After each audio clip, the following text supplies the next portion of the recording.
प्रश्न क्रमांक 41. खालील कथने लक्षात घ्या. व्हीव्हीपॅटचा अर्थ वोटर व्हेरीफायबल पेपर ऑडिट ट्रेल असा आहे. बरोबर आहे. व्हीव्हीपॅट स्लिपमध्ये उमेदवाराचा अनुक्रमांक, नाव व चिन्ह यांचा समावेश असतो. बरोबर आहे. व्हीव्हीपॅट स्लिप ही पारदर्शक खिडकीमधून 5 सेकंदापर्यंत बघता येऊ शकते. VVPAT slip remain expose through a transparent window for about 5 seconds नाही की ते 7 सेकंड्स आहे. जो सी रॉंग झालं. उत्तर ए आणि बी. एक जरी फॅक्ट माहीत असेल तरी इथं अटेम्प्ट होते क्वेश्चन. सी उडला 7 सेकंदापर्यंत तुम्ही बघू शकता. सो सी रॉंग झालं. ए आणि बी की बाबा याचा हा अर्थ आहे. हा ॲक्च्युली वन लाईनर पण विचारलं असं की व्हीव्हीपॅटचा अर्थ काय, आणि खाली 4 ऑप्शन दिलेले आहेत. असा पण आयोगाने प्रश्न विचारलेला आहे. वोटर व्हेरीफायबल पेपर ऑडिट ट्रेल, आणि त्याच्यामध्ये काय काय असतं, उमेदवाराचा अनुक्रमांक असतो, नाव असतं आणि चिन्ह असतं त्याच्या पक्षाचं जे काय असेल ते. 42. खालील कथने लक्षात घ्या. पारूर विधानसभा मतदारसंघामध्ये सर्वप्रथम इलेक्ट्रॉनिक मतदान यंत्राचा वापर करण्यात आला. बरोबर आहे. इलेक्ट्रॉनिक मतदान यंत्राचा सर्वप्रथम वापर मे 1982 करण्यात आला. बरोबर आहे. सगळ्यात पहिल्यांदा जे वापरलं EVM कधी वापरले, मे 1982. निवडणुकीमध्ये EVMचा वापर करण्याचा भारताच्या निवडणूक आयोगाला अधिकार देण्याबाबतचे नवीन कलम 61A हे डिसेंबर 1989. बघा महिना बरोबर दिलेला आहे, इयर चुकवलं आहे.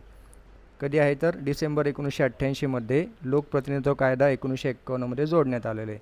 निवडणुकीमध्ये EVMचा वापर करण्याचा भारताच्या निवडणूक आयोगाला अधिकार, म्हणजे इलेक्शन कमिशन ऑफ इंडियाला हा त्यांनी अधिकार दिले किंवा तुम्ही आता हे कलम याच्यामध्ये जोडा. कोणतं 61 मग कधी डिसेंबर 1988 किंवा तुम्ही EVM वापरू शकता असं. सो हा जो ॲक्ट आहे RPA representation of people act 1951चा, त्याच्यामधलं कलम 61A जोडलेलं आहे. इथं आयोगाने काय सगळं बघा, चांगल्या फॅक्ट सगळ्या बरोबर दिल्यात आणि फक्त ही जी इयर चुकवलेलं आहे. उत्तर ए आणि बी. 42. 43. राजकीय पक्षांसंबंधी खालील विधाने विचारात घ्या. सध्या भारतात 7 राष्ट्रीय पक्ष आहेत. आता ॲक्च्युली हे चुकीचं आहे. ठीक आहे. किती आहेत बघा, 6 आहेत. 6 national parties are back over 63% vote share, म्हणजे जेवढे लोकसभा इलेक्शनला जेवढे मतदान झाले त्याच्यामधलं 63% मतदान ह्या टोटल यांनी घेतलेलं आहे. ओके, 6 पक्षांनी. इथे काय सांगितले 7, जे की रॉंग आहे. सो ही पण फॅक्ट लक्षात ठेवा, तुम्हाला करंटमध्ये विचारू शकतात. आत्ता सगळ्या पक्षांची नाव पण बघा. BJP ऑब्वियसली आहे, काँग्रेस आहे, बहुजन समाज पार्टी आहे, कम्युनिस्ट पार्टी ऑफ इंडिया मार्क्सिस्टवाली आहे, आम आदमी पार्टी आणि नॅशनल पीपल्स पार्टी. सो ह्या तुमच्या 6 आहेत. बी. राजकीय पक्षाची राष्ट्रीय अथवा राज्य पक्ष म्हणून मिळालेली मान्यता केवळ सलग 2 विधानसभा अथवा 2 लोकसभा निवडणुकीत अट पूर्ण करण्यास अपयशी झाला तर तो पक्ष आपला असलेला दर्जा गमावतो. कळलं का? सलग 2 विधानसभा किंवा सलग 2 लोकसभेमध्ये जर त्यांनी आपण जे ते काय त्यांची वाचतो की बाबा अशी इलिजिबिलिटी, एवढे % मतदान झालं पाहिजे किंवा एवढे आमदार एवढे खासदार पाहिजेत, तेव्हा ते राज्य पक्षाचा किंवा राष्ट्रीय पक्षाचा दर्जा भेटतो. आणि ते जर त्यांना कंटिन्यू 2दा जर ते फेल झाले असं अट पूर्ण करण्यामध्ये, मग त्यांचा तो दर्जा जातो. याचाच अर्थ असा की पक्ष आपला दर्जा पुढील येत्या निवडणुकीतील कामगिरीशिवाय कायम राखतात. म्हणजे फॉर एक्झाम्पल एखाद्या पक्षाला राष्ट्रीय पक्षाचा दर्जा भेटलेला आहे. ठीक आहे. कधी 2024 भेटला ह्या निवडणुकीत. मग पुढची जी निवडणूक कंटिन्यू पुढच्या ज्या बॅक टू बॅक 2 निवडणुका असतील विधानसभेच्या किंवा लोकसभेच्या, ओके, त्या दोन्हीमध्ये जर तो फेल झाला तर त्याचा दर्जा जाईल. पण एकामध्ये जरी फेल झाला, फक्त एकाचा, अजून पुढची निवडणूक व्हायची तरी पण तो कायम राहतो. येत्या निवडणुकीतील कामगिरीशिवाय कायम राखतात. 44. सध्या भारतीय राजकीय पक्षांची प्रमुख वैशिष्ट्ये खालीलप्रमाणे. बहुपक्षीय पद्धती आहे आपल्याकडं, मल्टी पार्टी सिस्टीम. प्रभावी विरोधी पक्षाचा अभाव आहे. आत्ता म्हणजे बोलू शकता आहे, म्हणजे इम्प्रूव्ह झालं आहे, कारण 2024च्या इलेक्शननंतर इम्प्रूव्ह झालं आहे, म्हणजे लीडर ऑफ ऑपोजिशन भेटलेला आहे. आधी नव्हता. ऑलमोस्ट तुम्हाला 19च्या इलेक्शनमध्ये पण नाही भेटला आणि 14च्या इलेक्शनमध्ये पण नाही भेटला, पण आता 24च्या इलेक्शननंतर भेटलेला आहे. सो आधी नव्हतं. ओके, आता जर विचारलं तर हे रॉंग येईल ऑप्शन. ओके, 2024 आता 25 आहे ना, 24च्या इलेक्शन झालं त्याच्यामुळे हा ऑप्शन रॉंग होईल. पण हा पेपर आहे आपला 2020चा, त्याच्यामुळे मग हे बरोबर आहे. प्रादेशिक पक्षांचे वर्चस्व आहे का? नाही आहे. ॲक्च्युली BJPची पॉवर वाढत चालली होती. 2014ला जेवढे त्यांना मतं हे भेटले सीट्स लोकसभेचे, त्याच्यापेक्षा जास्त अजून वाढले त्यांचे 2019ला. याचा अर्थ काय की बाबा राष्ट्रीय पक्षाची पॉवर वाढली, याचा अर्थ प्रादेशिक पक्षांचं वर्चस्व ऑब्व्हियसली कमीच होणार ना. सो त्याच्यामुळं कमी होते. याचं अजून एक आपण हे दिलं की बाबा 63% vote share in Lok Sabha national parties. मग काय ना, उरलेले किती राहिले मग बघा ना, तुमचे उरलेले राहिले तुमचे 37% मग प्रादेशिक पक्षांना आहे. यांचं वर्चस्व कसं काय राहील मग? त्याच्यामुळे बी रॉंग झाला, बी रॉंग झाला, बी रॉंग झाला, बी रॉंग झाला. डायरेक्ट उत्तर आलं ACD. व्यक्ती महात्म्य ऑब्वियसली मोदी मोदी करतो आपण, किंवा तिकडं मग जे काय लिडर्स असतील मोठे मोठे त्यांचेच नावं घेतो. सो ममता बॅनर्जी असेल, किंवा इकडं राहुल गांधी असतील, किंवा तिकडं योगी असेल UPमध्ये. सो व्यक्ती महात्मा. 45 कोठारी आयोगाने अनुसूचित जमातीच्या शिक्षणाबाबत खालीलपैकी कोणत्या शिफारशी केल्या आहेत? फर्स्ट, करिअर किंवा नोकरीभिमुख अभ्यासक्रमावर भर दिला पाहिजे. बरोबर आहे. शिक्षणातील लिंग विषमता दूर करण्यावर अधिक लक्ष केंद्रित केले पाहिजे. बरोबर आहे. पालकांमध्ये दृष्टिकोन बदल घडवून आणण्यासाठी पथनाट्य, शिबिरे, समुपदेशन सत्र यासारख्या जागृती मोहिमा करायला पाहिजेत. डी, जे आदिवासी संस्कृती आणि पद्धती समजून घेतात आणि त्यांचा आदर करतात अशा शिक्षकांची स्थानिक पातळीवर भरती केली पाहिजे. सो सगळ्या ऑप्शन बरोबर आहेत. करिअर, नोकरीभिमुख अभ्यासक्रमावर भर, लिंग विषमता दूर करायची, पालकांच्या दृष्टिकोनात बदल घडवून आणण्यासाठी शिबिरे वगैरे पथनाट्य घ्यायचं, आणि आदिवासी संस्कृती पद्धती जे समजून घेतात त्यांची भरती करायची त्या शिक्षकांची. सो ABCD सगळे बरोबर आहे. याच्याबद्दल थोडं एक्स्ट्रा बघा. कोठारी कमिशन हे विचारू शकतात की बाबा इयर 1964चा अपॉइंट झाले, 1966ला त्यांनी रिपोर्ट सबमिट केला आहे. Address the education of the scheduled tribes in its recommendation. Specific त्यांनी शेड्यूल्ड ट्राईब्सच्या एज्युकेशनसाठी शिफारसी केलेल्या आहेत. 46 जोड्या लावा भारतातील प्रादेशिक पक्ष. Mizo national front. आता इथं एक्सप्लेनेशनची काही गरज नाही, इयर लक्षात ठेवा, हे सारखं विचारता येईल. मिझो नॅशनल फ्रंट 1961 स्थापना. Mizoram people conference 1972. Zoram national party 1979. आणि आसाम गण परिषद 1985.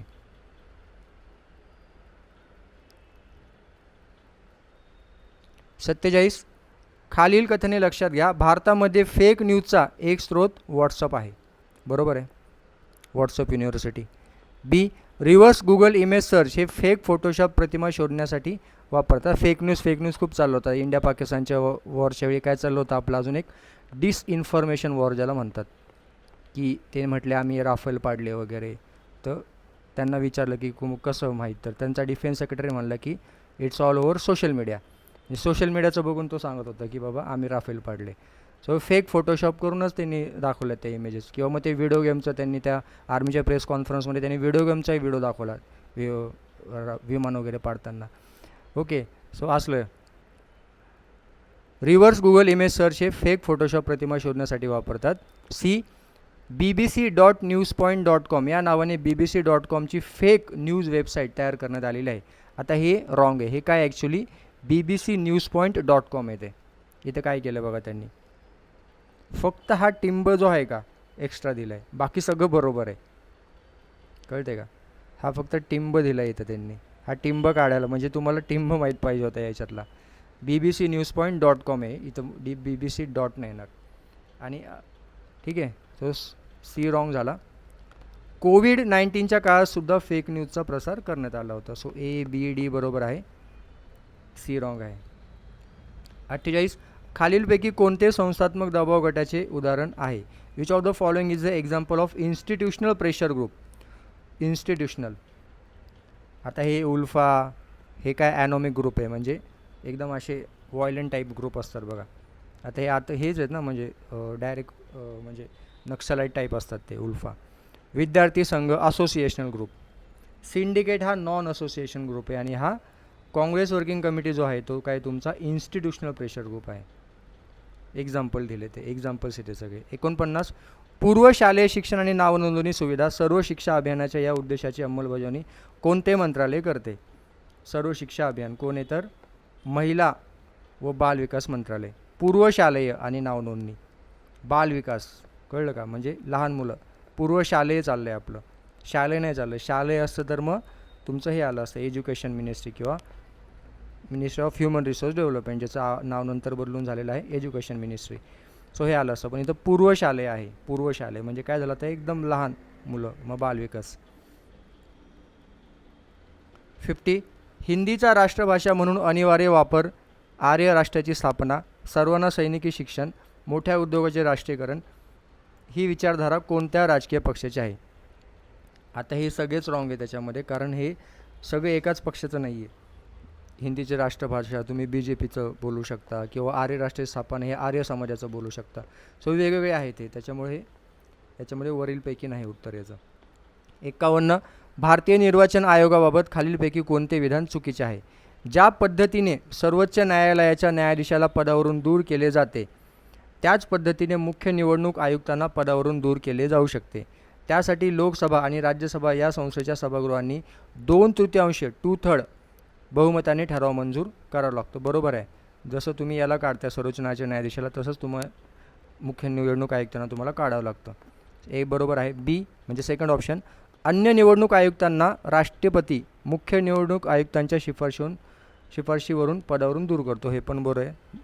थर्ड, निवडणूक आयुक्तास पदावरून दूर करण्यासाठी मुख्य निवडणूक आयुक्तांनी केलेली शिफारशी राष्ट्रपतीवर बंधनकारक आहे का? नाही आहे. त्याला वाटलं तर तो करेल, हा शिफारस करेल त्याला, किंवा हे लोकांना काढून टाका. ओके. आता तुम्हाला माहिती आहे इलेक्शन कमिशनमध्ये एक माणूस असतो मेन आणि बाकीचे दोघं जण असतात, 2 इलेक्शन कमिशनर्स. आता हा जर म्हणला की यांना काढा, ओके, राष्ट्रपतीला म्हणेल तो, मग राष्ट्रपतीला ते बंधनकारक नाही आहे. ओके. त्याला वाटलं तर तो काढेल, नाही तर नाही काढेल, तो फक्त शिफारस करू शकतो. सो उत्तर 3 आहे, चुकीचं विचारलं आहे. 52. शिक्षणातील माहिती आणि दूरसंचार तंत्रज्ञानाचे तोटे डॅश डॅश आहेत. काय तोटे आहेत? सर्वत्र सुसाध्य नाही, म्हणजे नॉट ॲसेसिबल एव्हरीवेअर. तंत्रज्ञानाचा गैरवापर, मिसयूज ऑफ टेक्नॉलॉजी. कागद विरहित, पेपरलेस ही चांगली गोष्ट आहे, पॉझिटिव्ह. हे तोटा कसं काय येईल? सो त्याच्यावरच तुम्ही फक्त कॉमन सेन्सवर उडवू शकता. सी उडला उत्तर आलं वेळी. चुकीची दिशाभूल करणारी माहिती, सो ही पण निगेटिव्ह गोष्ट आहे. बी ऑप्शन पण निगेटिव्ह गोष्ट आहे, गैरवापर करताय. सर्वत्र सुसाध्य नाही, हा पण निगेटिव्ह ऑप्शन आहे.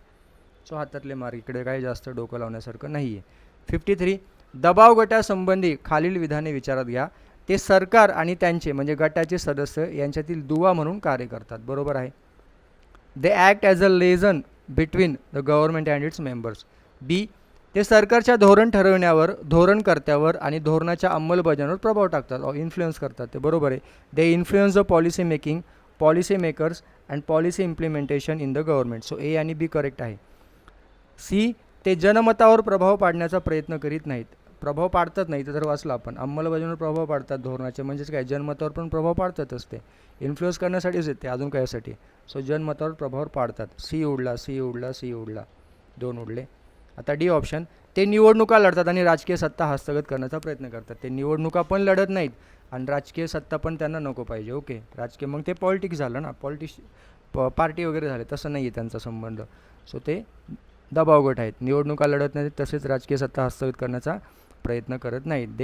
दे डू नॉट कन्सेस्ट इलेक्शन आणि they don't try to capture political power. 54.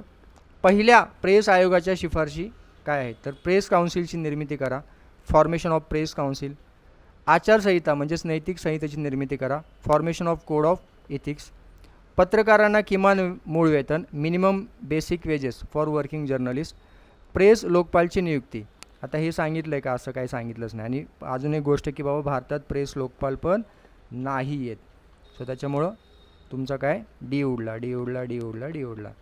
कधी वाचले का प्रेस लोकपाल वगैरे? नाहीच ना.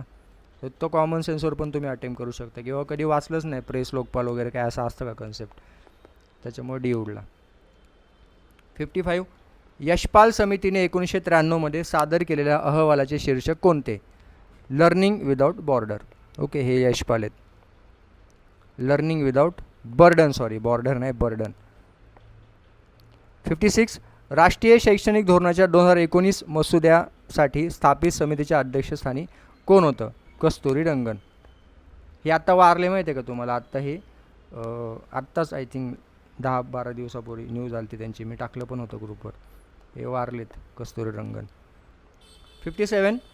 प्रौढ मताधिकाराशी संबंधित भारतीय संविधानातील कोणते कलम 61व्या घटना दुरुस्तीद्वारे दुरुस्त करण्यात आले? Which article of the constitution of India was amended bye 61st amendment related with the adult franchise. कोणते? तर ऑब्वियसली तुमचं आधी 21 होतं मतदान करायचं वय, ते आता त्यांनी 18 केलं 61व्या घटनादुरुस्तीनं.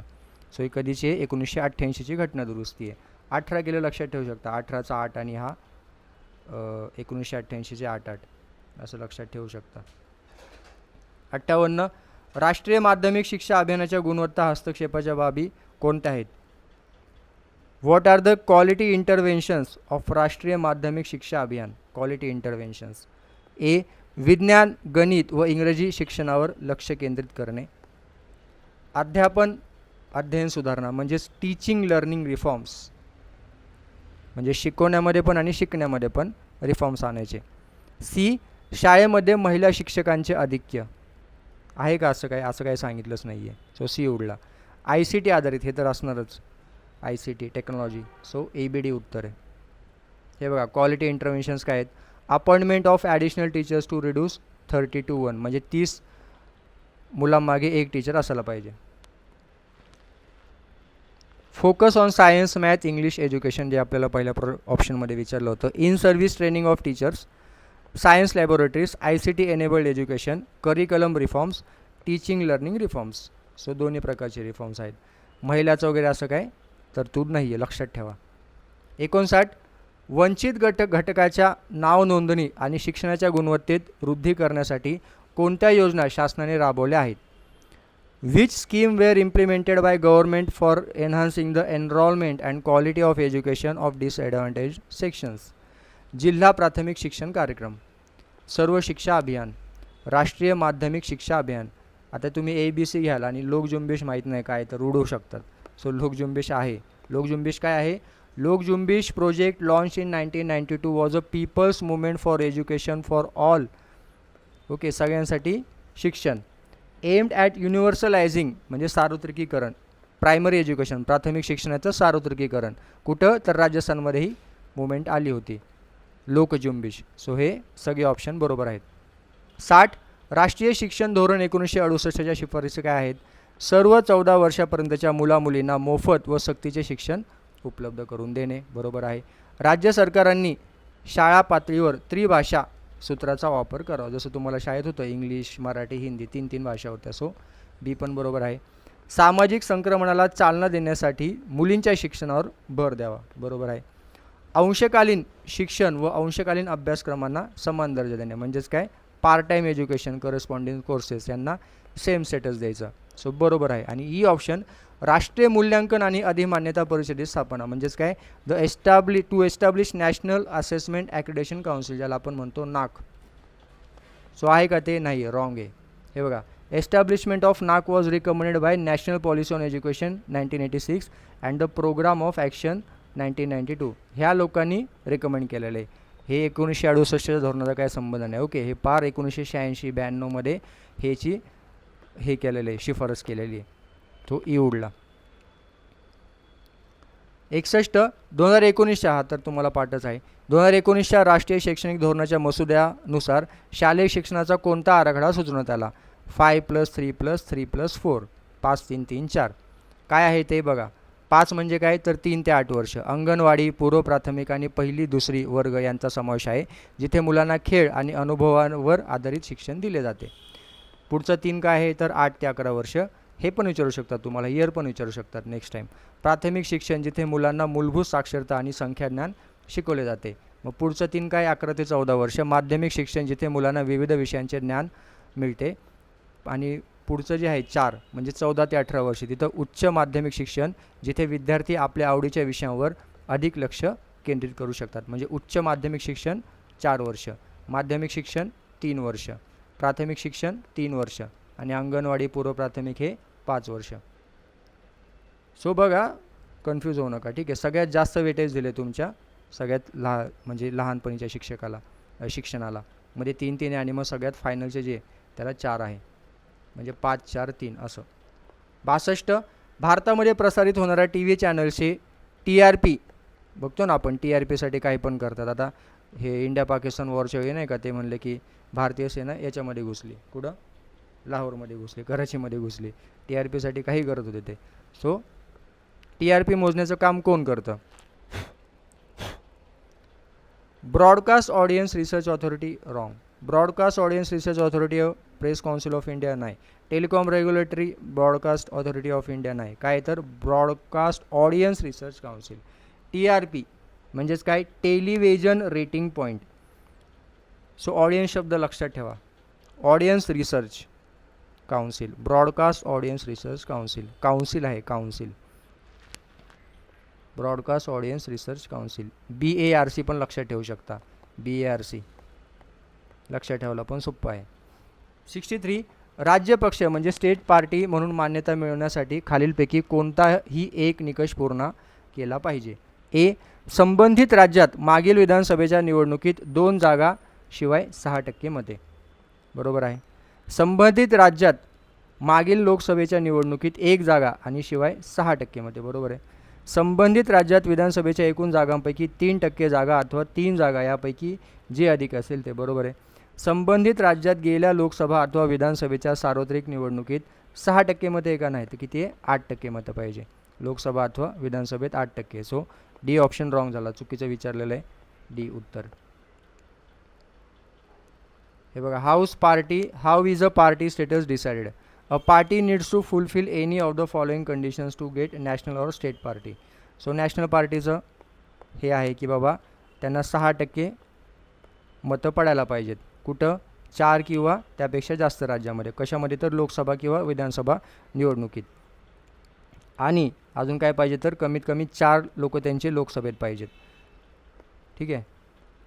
हे वोटच्या क्रायटेरियानुसार. सीटच्या क्रायटेरियानुसार काय तर it should have at least 2% of the total Lok Sabha seats. म्हणजे लोकसभेमधले 2% त्यांना जागा पाहिजेत. And have candidates from not less than 3. म्हणजे 2%पेक्षा जास्त जागा पाहिजेत पण ते कमीत कमी 3 राज्यातून पाहिजेत. सो हे नॅशनल पार्टी स्टेटससाठी आयदर ही कंडिशन किंवा ही कंडिशन किंवा मग must be a state party, it is recognise as a state party in it at least 4 states. किंवा मग काय, कमीत कमी 4 राज्यामध्ये त्यांना राज्य पक्षाचा दर्जा पाहिजे. या तिघांपैकी कोणती पण एक कंडिशन असली तरी त्यांना नॅशनल पार्टीचा दर्जा भेटतो. मग काय असतं नॅशनल पार्टीचा दर्जा भेटलं तर काय facility, common party symbol across states. तुम्हाला एक सिम्बॉल भेटेल, चिन्ह भेटेल. Free air time during elections on public broadcasters. म्हणजे space for a party office in New Delhi. तुम्हाला जागा भेटेल न्यू दिल्लीमध्ये. आणि तुम्हाला जर राज्य पक्षाचा दर्जा मिळवायचा आहे, हा जो आपल्याला प्रश्नामध्ये विचारलेला आहे सर तेच आहे, आपण जे प्रश्नात वाचलं हेच दिलं आहे खाली, सो वाचत नाही मी. 64 खालीलपैकी कोणते विधान बरोबर आहे. परिसीमन आयोगाने दिलेल्या आदेशानुसार लोकसभेतील 79 जागा या अनुसूचित जातीसाठी आणि 47 जागा या अनुसूचित जमातीसाठी राखीव आहेत. किती आहेत तर हे बरोबर आहे 47 वाल्या अनुसूचित जमाती, पण अनुसूचित जातीसाठी म्हणजे SC साठी 84 आहेत. हे रॉंग झालं. अनुसूचित जाती जमातीमधील व्यक्ती सामान्य म्हणजेच राखीव नसलेल्या जागेसाठी निवडणूक लढू शकत नाही. असं काही नाही, लढू शकतो. मग फायदाच काय ना, रिझर्वेशन दिलं म्हणजे काय, तुम्ही जनरलमध्ये पण लढू शकता आणि तुम्हाला अजून एक एक्स्ट्रा ॲडव्हान्टेज किंवा इथं फक्त तुम्हीच लढू शकता. जर असं सांगितलं की तुम्ही एवढंच जागा लढू शकता म्हणजे रिझर्वेशनचा उपयोगच काय ना, असा विषय. हे कॉमन सेन्सवर तुम्ही उडू शकता. थर्ड, 2018च्या 102व्या घटनादुरुस्ती अधिनियमाद्वारे अँग्लो इंडियन जमातीसाठी लोकसभा राज्य विधिमंडळात असलेल्या राखीव जागा आहे. बरोबर आहे की रद्द केल्यात, पण काय आहे ती इयर पण चुकवलं आहे आणि घटनादुरुस्ती पण चुकवलं आहे. 2019 आहे आणि 104वी घटनादुरुस्ती. सो वरीलपैकी नाही उत्तर येईल, तुम्हाला बरोबर विचारलेलं आहे. 65 लोकसभा आणि राज्य विधानसभेच्या निवडणुकीतील सुरक्षा अनामत म्हणजे सिक्युरिटी डिपॉझिट बाबत खालीलपैकी कोणते विधान चुकीचे आहेत. जर उमेदवारास एकूण वैध मतापैकी 1/6 पेक्षा कमी मते मिळाल्यास त्याची सुरक्षा, बरोबर आहे, त्याची सुरक्षा अनामत म्हणजे सिक्युरिटी डिपॉझिट जप्त होतं. फॉर एक्झाम्पल 6000 मतदान झाले म्हणजे 6000 मतदान झाले टोटल, ओके, एखाद्या मतदारसंघामध्ये. मग तुम्हाला तिथं कमीत कमी 1000 मतदान व्हायला पाहिजे. तुम्हाला 1000 मतदानच्या खाली 999 जरी मतदान झालं तर तुम्ही जे सिक्युरिटी डिपॉझिट भरले असेल तुम्हाला मिळणार नाही, ओके, ते जप्त होऊन जाईल. सेकंड, जर उमेदवार निवडणूक जिंकला परंतु त्यास एकूण वैध मतापैकी 1/6 मते मिळू शकली नसतील तर त्याची सुरक्षा अनामत परत दिली जाते. कळलं, म्हणजे तो जिंकलेला आहे त्याच्यामुळे त्याला भेटतील रिटर्न जरी त्याला 1/6 नसले तरी. थर्ड, जर उमेदवारास एकूण वैध मतांपैकी तंतोतंत 1/6 मतेच मिळाली तरीही त्याची सुरक्षा अनामत जप्त केली जाते. बघा, म्हणजे तुम्हाला 1/6च्या वर पाहिजे. म्हणजे मी जे म्हणलं की 6000 मतं पडले आणि जर तुम्हाला 1000 मतं पडले नाही का. वैधमध्ये तुमचे 6,000 आहेत, त्यात तुम्हाला 1,000 मत पडले, म्हणजे हे 1/6 आहे, तरी पण ते जप्त होईल. म्हणजे तुम्हाला किती पाहिजे, मिनिमम 1,001 पाहिजे मतं. समजते. जर उमेदवारास एकूण वैध मतापैकी तंतोतंत 1/6 मतेच मिळाली तरीही त्याची सुरक्षा अनामत जप्त केली जाते. वरीलपैकी एकही नाही. अहिल्यानगर जिल्ह्यात 1,200हून अधिक जणांचे डिपॉझिट जप्त. 66 मुक्त लोकशाहीचं पुढीलपैकी कोणतं व्यवच्छेदक लक्षण आहे. Which among the following options is characteristic feature of free democracy. काय आहे तर एक पक्षीय पद्धत आहे का आपल्याकडे, नाही ना, आपल्याकडे बहुपक्षीय पद्धत आहे. मुक्त लोकशाही म्हणजे काय, भारतला इमेजिन करायचं. ठीक आहे. एक पक्षीय पद्धत चायनामध्ये, ती काही मुक्त लोकशाही आहे का, नाही. सो रॉंग झालं आहे. एकमेकांशी निवडणुकांच्या आखाड्यात स्पर्धा करणारे दबावगट. दबावगट पहिली गोष्ट निवडणुकाच लढत नाही. एकाच कन्सेप्टवर दोनदा प्रश्न विचारले. आधी पण विचारले की दबावगट राजकीय सत्ता हस्तगत करतात, निवडणुका लढतात, रॉंग येते. इथं पण परत तेच विचारले किंवा निवडणुकीच्या आखाड्यात नाही. ते प्रेशर ग्रुप आहे, ते पॉलिसी इन्फ्लुएन्स करतात, ते लोकांचं जनमत प्रभाव इन्फ्लुएन्स करतात. सो सेकंड पण रॉंग झाला. द्विपक्षीय पद्धती पण नाही भाऊ, बहुपक्षीय पद्धत आहे. आणि हे काय तर अदलून बदलून सरकार स्थापन करणारे स्पर्धात्मक राजकीय पक्ष. कधी काँग्रेसचं सरकार आहे, कधी BJPचं सरकार आहे, कधी कोणाचं सरकार आहे, हे बदलून. सो मुक्तशाहीचं हे उदाहरण. कधी ट्रम्प आहे तर कधी बायडन आहे, कधी ओबामा आहे तर कधी कोण आहे असं. 67 खालील कथने लक्षात घ्या. ऑल इंडिया तृणमूल काँग्रेस म्हणजे AITC स्थापना 1 जानेवारी 1988 रोजी झाली. बरोबर आहे. ऑल इंडिया तृणमूल काँग्रेसला 2016मध्ये राष्ट्रीय पक्ष म्हणून मान्यता मिळाली. बरोबर आहे. AITC ही धर्मनिरपेक्ष आणि संघवादाशी कटिबद्ध आहे. AITC is committed to secularism and federalism. So बरोबर आहे. हा मुद्दा म्हणून प्रश्न विचारला असणार आहे, कारण तिकडं खूप इश्यू चालू असतात ना, म्हणजे हिंदूंना वगैरे टार्गेट करतात बेंगॉलमध्ये. आता पण चालू होतं खूप न्यूजमध्ये, त्याच्यामुळे सेक्युलरिझम वगैरे असं टाकलं असेल. D 2019च्या सार्वत्रिक निवडणुकीत AITCने 19 जागा जिंकल्यात का नाही. बघा कसलं खतरनाक चाललं आहे AITCचं. 22 जागा 2019ला आहेत आणि 24ला बघा अजून वाढल्यात, 29 झालेले आहेत. सो खासदार आहेत, साधी गोष्ट नाही भाई, एवढे खासदार आहेत त्यांचे. सो अयोग्य विचारले, जे की तुमचं D आहे. ठीक आहे, लक्षात ठेवा, परत येऊ शकतं. आता 24 मी देऊन टाकलेत तुम्हाला इथं, लक्षात ठेवा. AITC 29 जागा. 68 महाराष्ट्रातील कोणत्या राजकीय पक्षाने मतांच्या टक्केवारीत 1% अधिक गुण मिळवले लोकसभा निवडणुकीत 2019. 15.5% महाराष्ट्र विधानसभा निवडणुकीत 16.7% सुधारले. 2019च्या लोकसभा आणि महाराष्ट्र विधानसभा निवडणुकीच्या तुलनेत. ठीक आहे, विच इंग्लिशमध्ये वाचू. Which political party in Maharashtra gain more than 1 percentage point in the vote share improving from 15. म्हणजे काय झालं, आधी लोकसभेचं इलेक्शन होतं, तुम्हाला माहिती आहे आपलं, आधी लोकसभा होतं नंतर विधानसभा होतं. तर 2019मध्ये ते म्हणतात की बाबा अशी कोणते पक्ष आहे किंवा ज्याला आधी लोकसभेला 15.5% मतं पडले आणि मग वाढले त्यांचे विधानसभेच्या 16.7% झाले. असं कोणता पक्ष आहे, तर त्याचं नाव आहे राष्ट्रवादी काँग्रेस पक्ष, ज्याला 27.8% होते. सॉरी, राष्ट्रवादी पक्ष त्याचं उत्तर आहे. त्याचं मी काही एक्सप्लेनेशन दिलं नाही आहे, कारण ते इथं प्रश्नामध्येच दिलं आहे ना, त्याच्यामुळं. आता आपण लेटेस्ट बघू आत्ताचा विषय की 2024चं पण बघू, आणि हे 2019 काही करायची गरज नाही, फक्त मी दिले देतं, एकदा बघून घ्या. आता हे 2019 आहे म्हणजे झालेलं. BJPचं जे होते 27.8% कमी झाले बघा BJPचे. ओके, 2019 चालले बरं का, कमी झाले 27.8 वरून 26.1. शिवसेनेचे 22.5 वरून 16.6 वर गेले आणि काँग्रेसचं 16.4 वरून 16. म्हणजे सगळ्यांचे कमी झाले होते. म्हणजे तुम्ही असं बोलू शकता की 2019मध्ये राष्ट्रवादी काँग्रेसची हवा होती NCPची. म्हणजे कशी हवा, किंवा लोकसभेपेक्षा विधानसभेला ते वाढले. ठीक आहे, समजलं क्वेश्चन विचारायचं इंटेन्शन काय, की त्यांना दाखवायचं किंवा राष्ट्रवादीने इम्प्रूव्हमेंट केलेले बस. आत्ता म्हणजे बघा ना, बाकीचे ह्या महत्त्वाचे पक्ष सगळे खाली गेलेत आणि हा वर गेला, म्हणून हा प्रश्न फ्रेम केला. आता आत्ताचा हा जो आहे डेटा व्हेरी व्हेरी इम्पॉर्टंट. हा प्रश्न तुम्हाला फ्रेम झाला रिपीट तर असं येऊ शकतो. कसा बघा, BJPचं लक्षात ठेवा. आता 26.4 वरून 27% झाले. ओके, लाडकी बहीण जिंदाबाद. ठीक आहे, वाढलेले आहेत. काँग्रेसचं बघा 17 होतं, आपण म्हणू ना अरे काँग्रेसने फुल हवा केली लोकसभेच्या इलेक्शनला, ते बघा विधानसभेला 12.5 वर आले. शिवसेना जी आहे, शिंदेंची शिवसेना 13% वरून 12 म्हणजे ऑलमोस्ट सेमच राहिले. आणि उबाटा म्हणजे उद्धव ठाकरे यांचा झालेला आहे कार्यक्रम 16.9 वरून डायरेक्ट 10% वर आलेले. सो लक्षात ठेवा. म्हणजे याचा जर विचार केला तर तुम्ही असं बोलू शकता की BJP वाढलेली आहे, किती 0.6%नी वाढलेली आहे. 69 भारतीय प्रसार माध्यमांमध्ये लिंग असमानता या अहवालात डिजिटल माध्यमांमध्ये महिला नेतृत्वाचे प्रमाण किती टक्के दाखवण्यात आले आहे संयुक्त राष्ट्रसंघाच्या अहवालानुसार. आता एक्सप्लेनेशन काय द्यायची गरज नाही, त्याचं तेव्हाचा डेटा आहे 26.3%. 70 पोस्टल मतदानाबाबत खालीलपैकी कोणते विधान चुकीचे. पोस्टल मतदान ज्याला आपण म्हणतो पोस्टल वोटिंग. प्रथम पोस्टलद्वारे आलेली मते ही EVM मधील मतांच्या अगोदर मोजली जातात. Postal votes are counted first before the counting of votes from the EVM. बरोबर आहे. प्रतिबंधक स्थानपद्धतीत असलेले लोक, इकडे ॲक्च्युली पाहिजे, स्थानपद्धतीत पाहिजे, लोक पोस्टल मताचा वापर करू शकतात. People in preventive detention can use postal vote. So बरोबर आहे. कैदी देखील पोस्टल मताचा वापर करू शकतात का, नाही, रॉंग आहे.